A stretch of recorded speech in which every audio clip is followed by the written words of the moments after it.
Hey guys, this is the help screen and this is how to fix Fall Guys crashes and errors. So guys, first thing that you will do is open up your Epic Games. And then from here, I'm going to show you multiple solutions, guys.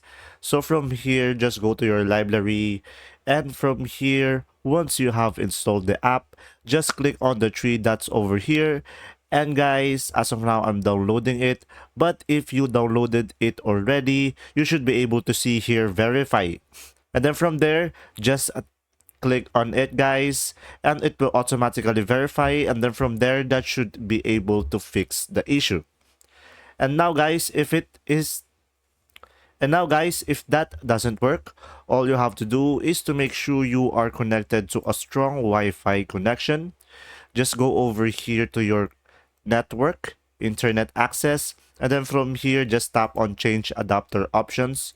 And guys, what you will do is disable this, and after you disable that, you're gonna go ahead and enable it again.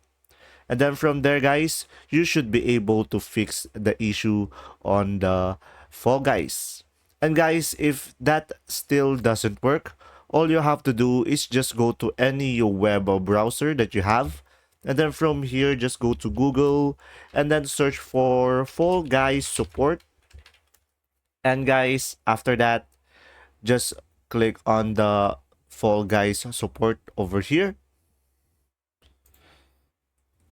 Then once you are here, guys, just scroll down to the very bottom and tap on contact us. And then from here, you're gonna log in. And then from there, you will be able to contact the Fall Guys customer support. And then from there, they will be able to help you with your issues. And there you go. If this video was helpful, please like and subscribe. And thanks for watching, guys. See ya.